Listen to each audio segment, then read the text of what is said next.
ಇಂದು ಉತ್ತರ ಕರ್ನಾಟಕ ಸ್ಪೆಷಲ್ ಬಹು ಪದರುಗಳ ಮೃದುವಾದ ಚಪಾತಿ ಮಾಡ್ತಾ ಇದ್ದೀನಿ. ಉತ್ತರ ಕರ್ನಾಟಕದಲ್ಲಿ ಜೋಳದ ರೊಟ್ಟಿಗೆ ಅಗ್ರಸ್ಥಾನವಿದ್ದರೂ ಎರಡನೇ ಸ್ಥಾನ ಚಪಾತಿ ಪಡೆದಿದೆ. ಪ್ರೋಟೀನ್ ಯುಕ್ತ ಗೋಧಿ ಹಿಟ್ಟಿನಿಂದ ತಯಾರಿಸುವ ಚಪಾತಿಗಳು ಬಲು ಆರೋಗ್ಯಕರ ಹಾಗೂ ರುಚಿಕರ. ಚಪಾತಿಯಲ್ಲಿ ಪೋಷಕಾಂಶಗಳಾದ vitamin B1, B2, B3, B6 ಮತ್ತು B9 ಇವೆ. ಹಾಗೆಯೇ ಕಬ್ಬಿಣದ ಅಂಶ, ಕ್ಯಾಲ್ಸಿಯಂ, ಫಾಸ್ಫರಸ್, ಮೆಗ್ನೀಷಿಯಂ ಮತ್ತು ಪೊಟ್ಯಾಷಿಯಂನ ಎಲ್ಲ ಅಂಶಗಳು ತುಂಬಿ ತುಳುಕಾಡುತ್ತಿವೆ ಮತ್ತು ಹೇರಳವಾದ ಫೈಬರ್ನ ಅಂಶವೂ ಚಪಾತಿಯಲ್ಲಿದೆ. ಇದರ ಇತಿಹಾಸ ಸಾವಿರಾರು ವರ್ಷಗಳ ಹಿಂದೆ ಮೊಹೆಂಜೊದಾರೋದಲ್ಲಿನ ಪತ್ತೆಯಾದ ಗೋಧಿ ಧಾನ್ಯಗಳು ಎಂದು ಭಾರತದಲ್ಲಿ ಕಂಡುಬರುವ ಸ್ಥಳೀಯ ಜಾತಿಯ ಗೋಧಿಗೆ ಹೋಲುತ್ತವೆ.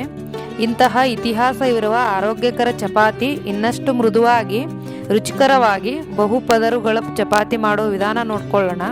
ಆದರೆ ಅದಕ್ಕೂ ಮೊದಲು ನಮಸ್ಕಾರ, ಪಾಕಶಾಸ್ತ್ರ ಚಾನಲ್ಗೆ ಸ್ವಾಗತ. ನಾನು ಸುರೇಖಾ ತಳ್ವಾರ್.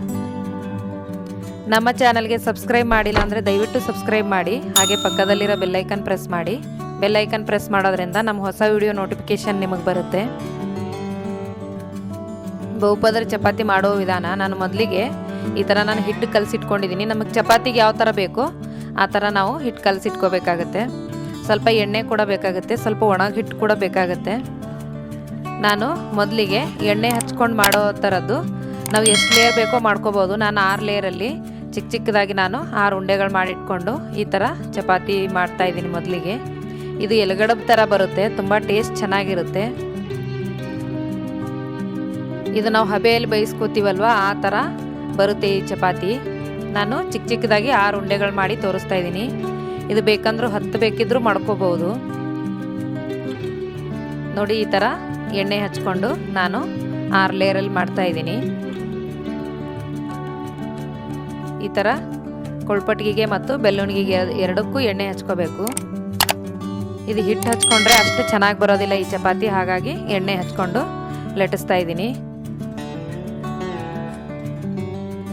ನೋಡಿ, ಈ ಥರ ಲಟ್ಟಿಸ್ಕೊಂಡು ಇದು ತೆಳುವು ಲಟ್ಟಿಸ್ಕೊಂಡಷ್ಟು ಚೆನ್ನಾಗಿ ಬರುತ್ತೆ. ನೋಡಿ, ನಾನು ಈ ಥರ ಲಟ್ಟಿಸ್ಕೊಂಡಿದ್ದೀನಿ. ಈಗ ಬೇಯಿಸೋದು ಹೇಗೆ ಅಂತ ತೋರಿಸ್ತಾ ಇದ್ದೀನಿ. ನಾನು ತವಾಗೆ ಸ್ವಲ್ಪ ಎಣ್ಣೆ ಹಚ್ಚಿಟ್ಕೊಂಡಿದ್ದೀನಿ.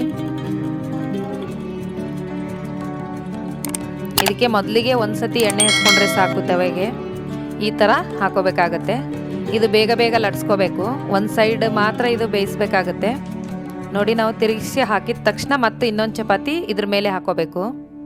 ನೋಡಿ, ಈ ಥರ ನಾವು ಅಷ್ಟರಲ್ಲೇ ಬೇಗ ಬೇಗ ಮತ್ತೆ ಒಂದು ಲಟ್ಸ್ಕೊಂಡು ಇಟ್ಕೋಬೇಕು. ಇದು ಸಹ ಕೆಳಗಡೆ ಬೆಂದಿರುತ್ತೆ, ಅದು ತಿರುಗಿಸಿ ಹಾಕಿದ ತಕ್ಷಣ ಮತ್ತೊಂದು ಚಪಾತಿ ಹಾಕೋಬೇಕು.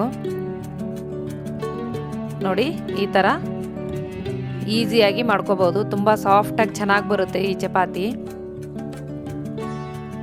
ನೋಡಿ, ನಾನಿದು 6 ಲೇಯರಲ್ಲಿ ಮಾಡ್ಕೊಂಡಿದ್ದೀನಿ. ತುಂಬಾ ಸಾಫ್ಟಾಗಿರುತ್ತೆ. ನೋಡಿ, ಎಷ್ಟು ಚೆನ್ನಾಗಿ ಬಂದಿದೆ. ನೀವು ಕೂಡ ಈ ಥರ ಚಪಾತಿ ಕೂಡ ಟ್ರೈ ಮಾಡಿ ನೋಡಿ. ನಾನೀಗ 2ನೇ ಥರ ತೋರಿಸ್ತಾ ಇದ್ದೀನಿ. ಇದು ಮಾಡೋದು ತುಂಬ ಈಸಿ. ಇದು ತುಂಬಾ ಫಸ್ಟ್ ಟೈಮ್ ಮಾಡೋರಿಗೆ ಅಂತೂ ತುಂಬ ಈಸಿ ಮೆಥಡ್. ಇದು ಲಟ್ಸ್ಕೋಬೇಕು, ಅದಾದರೆ ಆ ಕಡೆ ಈ ಕಡೆ ಹೋಗೋದಿಲ್ಲ, ತುಂಬ ಚೆನ್ನಾಗಿ ಬರುತ್ತೆ. ಇದೊಂದು 3 ಲೇಯರಲ್ಲಿ ಮಾಡಿ ತೋರಿಸ್ತಾ ಇದ್ದೀನಿ. ಇದು ಹಿಟ್ಟು ಹಚ್ಚಿ ಮಾಡ್ಕೊಳ್ಳೋ ಚಪಾತಿ. ನಾವು 2 ಸೈಡು ಈ ಥರ ಹಿಟ್ಟು ಹಚ್ಕೊಂಡ್ಬಿಟ್ಟು ನೋಡಿ, ಎಲ್ಲ ಉಂಡೆಗಳಿಗೂ ನಾನು ಹಿಟ್ಟು ಹಚ್ಕೊಂಡಿದ್ದೀನಿ. ಸ್ವಲ್ಪ ಸ್ವಲ್ಪ ಮೇಲೆ ಎಣ್ಣೆ ಕೂಡ ಹಚ್ಕೋಬೇಕು. ಇದು ಬೆಂದ ಮೇಲೆ ಒಂದಕ್ಕೊಂದು ಬಿಟ್ಕೊಂಡ್ಬಿಡುತ್ತೆ, ಸಪ್ರೇಟ್ ಆಗುತ್ತೆ. ಈಗ ತುಂಬ ತೆಳುವಾಗಿ ಲಟ್ಸಕ್ಕೆ ಬರಲ್ಲ ಅಂದರೆ ಈ ಥರ ಮಾಡಿಕೊಂಡ್ರೆ ನಾವು ಬೆಂದ ಮೇಲೆ ಸಪ್ರೇಟಾಗಿ ಕೂಡ ಮಾಡಿಟ್ಕೋಬೋದು ಚಪಾತಿನ. ನೋಡಿ, ಲಟ್ಸುವಾಗ ದಪ್ಪ ಅನ್ಸಿದ್ರು ಬೆಂದ ಮೇಲೆ ಸಪ್ರೇಟ್ ಆಗುತ್ತಲ್ಲ, ತುಂಬ ತೆಳುವಾಗಿ ಬರುತ್ತೆ. ತುಂಬ ಸಾಫ್ಟ್ ಕೂಡ ಆಗುತ್ತೆ ಈ ಚಪಾತಿ. ನೋಡಿ, ಇದನ್ನ ಬೇಯಿಸ್ತಾ ಇದ್ದೀನಿ ಈಗ.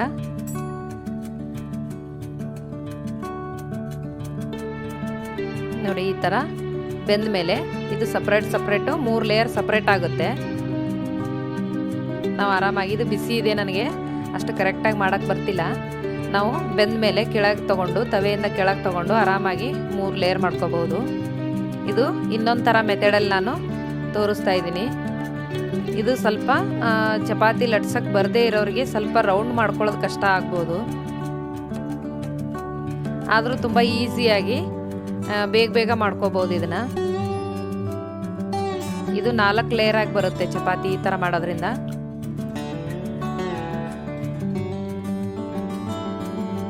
ನೋಡಿ ಈ ಥರ ಲಟ್ಸ್ಕೋಬೇಕು. ಹಿಟ್ಟು ಕಲಸಿ 1 ಅವರ್ ಈ ಥರ ಇಟ್ಟರೆ ಚಪಾತಿ ಚೆನ್ನಾಗಿ ಬರುತ್ತೆ. ಕಲಸಿದ ತಕ್ಷಣ ನಾವು ಚಪಾತಿ ಮಾಡಿದ್ರೆ ಅಷ್ಟು ಸಾಫ್ಟಾಗಿ ಬರಲ್ಲ. ನೋಡಿ ಇದು ಕೂಡ ಲಟ್ಸುವಾಗ ಸ್ವಲ್ಪ ದಪ್ಪ ಆದ್ರೂ ಇದು ಬೆಂದ ಮೇಲೆ ಪದರು ಬಿಚ್ಕೊಂಡು ಬರುತ್ತಲ್ಲ, ಆವಾಗ ತೆಳ್ಳಗಿರುತ್ತೆ ಚಪಾತಿ. ನೋಡಿ ಇದು ಸಹ ಬೇಯಿಸಿದ್ದೀನಿ. ಇದು 4 ಲೇಯರ್ ಆಗಿ ಈ ಥರ ಓಪನ್ ಆಗುತ್ತೆ. ನೋಡಿ ಇದು ಒಂದೇದು ನಾನು 6 ಲೇಯರ್ ಮಾಡಿರೋ ಚಪಾತಿ ಇದು.